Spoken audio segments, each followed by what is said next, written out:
Primeiro stint de 50 voltas, Guilherme Longo. O que dizer, qual a lógica por trás da estratégia e, claro, qual a parcela de culpa, se é que há, do brasileiro neste resultado final tímido, até pela comparação com o que fez o Hülkenberg lá em Montreal. Gui? Aqui a gente tem que pôr culpa nos dois lados. O Gabriel, o primeiro stint dele não foi bom. Ele tinha carros ali que ele tinha condições de ultrapassar e ele não conseguiu ultrapassar. A dupla da Haas ali na frente, tudo bem. Era o Berman e o Ocon estavam ali, o Berman largou de médio e o Ocon largou de duro, que era o mesmo pneu do Gabriel. E aí o Berman estava dando DRS pro Ocon para dar uma ajuda. Mas claramente o Gabriel podia ter feito um pouco mais, podia ter feito a ultrapassagem em cima do Ocon e começar a buscar o Berman. Teve aquele incidente com o Sainz que, claro, acabou atrapalhando um pouco a corrida dele, perdeu 2 posições ali, teve que fazer uma freada um pouco mais forte, então o pneu também desgastou um pouquinho mais ali. Então, para mim, tem uma questão do Gabriel não ter ido muito bem na prova. Mas a estratégia da Sauber, novamente, 50 voltas. Para mim, assim, você quer fazer uma estratégia diferente, uma estratégia conservadora dessa, você tem que fazer quando você sabe que você tem um carro em boas condições. A Sauber não tem o carro para isso. Ontem o Gabriel falou isso depois da classificação. Ele falou, para eu conseguir entrar no Q2, eu ainda preciso fazer uma volta perfeita. Então não é o carro nessas condições que você vai apostar numa estratégia de um pit stop que você vai estar no final capenga, xoxo anêmico, igual aquele meme, sem ter condições de bater de frente com ninguém que tá na tua frente e de segurar quem tá vindo atrás. Então, mais uma vez, uma estratégia absurda da parte da Sauber. Mas o começo de corrida do Gabriel poderia ter sido muito melhor. Felipe, você acompanha o relator? O quanto a estratégia da Sauber condicionou também o Gabriel do ponto de vista de performance? Fica à vontade. Vamos lá. Difícil agora analisar a estratégia 100%. Eu vou falar mais sobre a performance. Eu não acho que a performance do Bortoleto foi ruim, de verdade. Não acho que ele dava para ele ter passado as Haas. Acho que aquele episódio do Sainz é importante. E assim, acho que o Sainz não fez nada de errado. O Sainz passou. Sim. E ao passar levou mais um, que era o Tsunoda, que era o Tsunoda, que foi junto. Ele aproveitou e passou. A grande questão é, gente, para mim, especialmente, a diferença principal que existe entre o Bortoleto e o Hülkenberg, além do ritmo em corrida geral, mas são as 2 primeiras voltas, cara. Hülkenberg teve já 2, 3 grandes resultados em que ele tem uma primeira volta de passou 5 recentemente, que foi Barcelona, que ele passa 5, foi? Sim. Aí hoje ele passou 2, ele deu um rabo, é verdade, porque teve ali um toque que alguém corta a chicane ali. Albon e Colapinto. Albon e Colapinto, e aí ele vem e passa os 2. Mas ele tá atento e tal. Eu acho que a maior diferença entre os dois hoje é largada / primeira e segunda volta.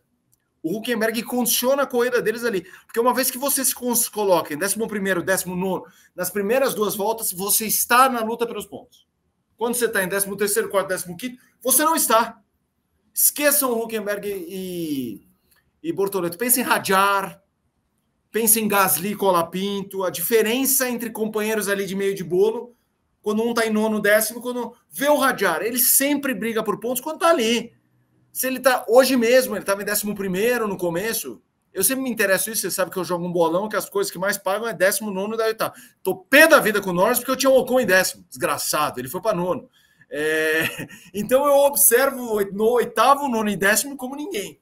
Cara, o Hadjar eu tinha em 9º. Nas primeiras voltas ele estava em 11º. Eu lembro que eu falei, opa, tá bem posicionado. De repente começa a sumir. Então eu acho que o Bortoleto fez uma corrida ok, mas a diferença de pontos é uma diferença importante. Não dá para passar pano nisso. Significa que com os comentários eu estou falando que tem que trocar o bolo. Imagina. Acho que ele está fazendo muito bom trabalho em treinos. Ele está superando o Hülkenberg. Mas, cara, você conseguir ter Fórmula 1 é você gerenciar pneu em uma volta, velocidade em uma volta e depois tudo isso em corrida. Quando pneu desgastado, mas é o pneu médio, depois é o pneu duro, aí é pit stop, aí é uma parada, aí é 2. Esse gerenciamento leva... Cara, é difícil. O Hülkenberg é experiente e sabe lidar com isso muito melhor que ele. A diferença de 20 para 0, matematicamente falando, é constrangedora. Você olha ali e fala, pô, um tem 20, o outro tem 0. Mas é uma diferença muito grande quando é uma dupla de equipe em que um está sempre no top 10 andando e o outro sempre o último. Quando eles estão sempre em contextos diferentes. E não estão. O Bortoleto, em algumas vezes, treina à frente. O Bortoleto já se viu à frente. Então, tenho ali uma mini alternância em diferentes situações que faz com que a galera olhe da Fórmula 1, olha o Bortoleto e fala, não, ele não está fazendo um bom trabalho. Agora, isso posto, matemática 20-0, matematicamente é constrangedor. Mas, cara, tem que ter um pouco de, como é que fala? Sangue frio, você tem que olhar número, olhar dado, olhar as estratégias. Sobre as estratégias, olhando o desfecho, eu não acho que ela foi boa. Mas eu não acho que, diferentemente das outras que eu detonei a estratégia, que eu falo, pô, erraram na estratégia, dava para ter melhor, aonde ele estava nas primeiras voltas, com base no que a gente viu, porque o episódio Sainz e Tsunoda, ele ainda era meio, ali não teria parado ainda. Então, ali era um começo de prova. Cara, se ele tivesse parado mais cedo, feito uma estratégia diferente, ele seria 13º, 12º, 14º igual. Ele não seria 10º, entendeu? Não seria 10º. Em outras corridas eu detonei porque eu falava, não, a estratégia diferente impactou o resultado desse garoto. Hoje ele andava 2 para frente, de repente, talvez. 10º, não ia ser, esquece. 11º, 2º, 3º, mas aí a gente já está debatendo a mesma coisa de que o Hulk está na frente, que o Hulk fez pontos, que é 20-0, entendeu? Então, a estratégia eu quero depois pegar as voltas e dar uma estudadinha. Boa, tá aí a opinião do Felipe, o Guilherme também. Você que tá com a gente no chat, manda o seu comentário sobre a corrida do Gabriel Bortoleto, registrando aqui alguns chats. O Everton Castro, Salbotagem, fazendo aí o trocadilho do Carilho com o nome da equipe suíça do piloto brasileiro.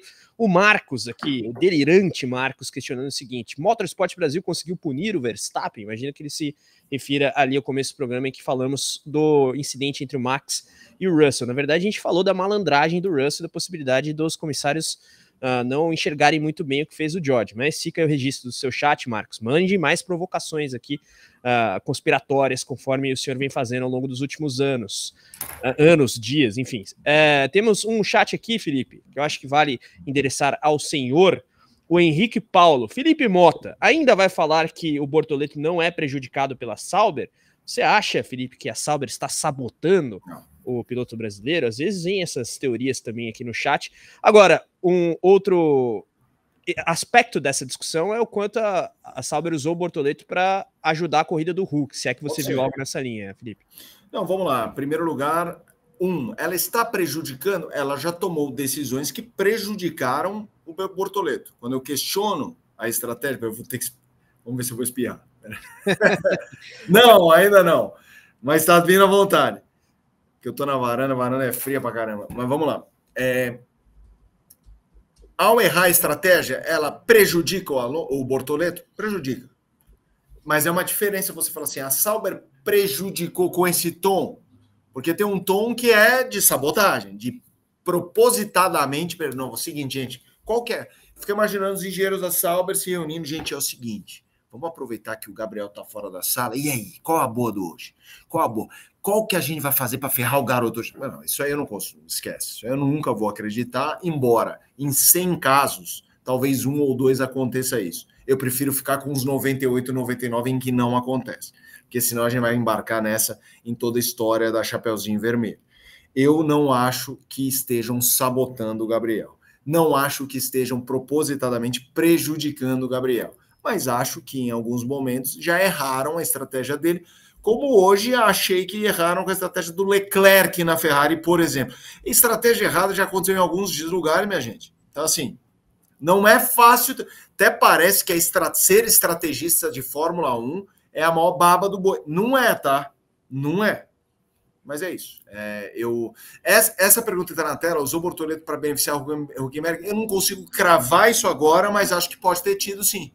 Cara, deixa ele lá, ele vai ficar lá e vai segurar uma galerinha.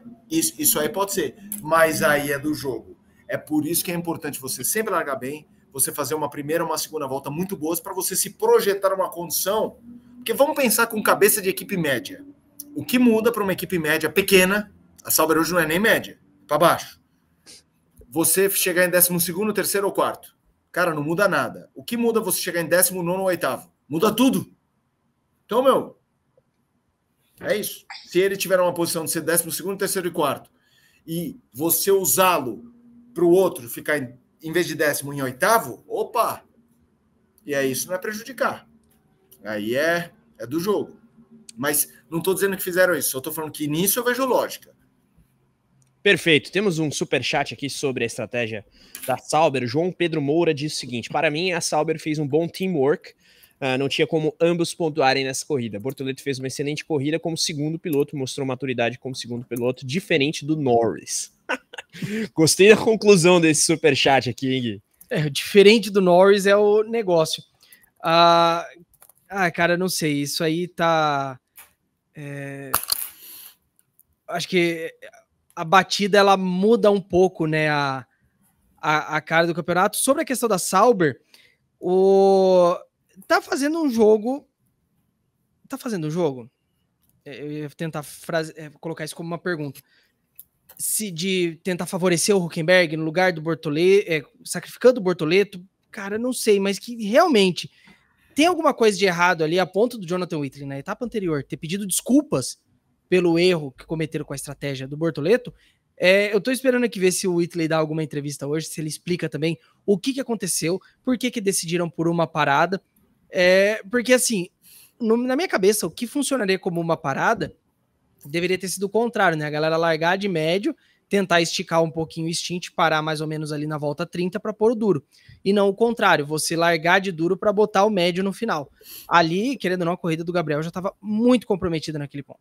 Você que está com a gente, vota aqui na enquete sobre se Red Bull e Verstappen / Russell e Mercedes se aproximam mais da McLaren nas próximas corridas. A gente vai colocar a enquete aqui já sobre Gabriel Bortoleto também, e mande seus comentários sobre a corrida do piloto brasileiro da Sauber, da equipe suíça como um todo neste GP do Canadá, e claro, mais uma vez, Nico Hülkenberg pontuando. A gente quer sempre interatividade no programa Pódio sempre no oferecimento de Mint, a plataforma cripto do BTG Pactual, Bitcoin e criptomoedas. Invista na Mint com toda a segurança, praticidade e credibilidade do BTG. QR Code na tela para você baixar o aplicativo, link na descrição caso esteja assistindo o programa pelo celular e não pode escanear.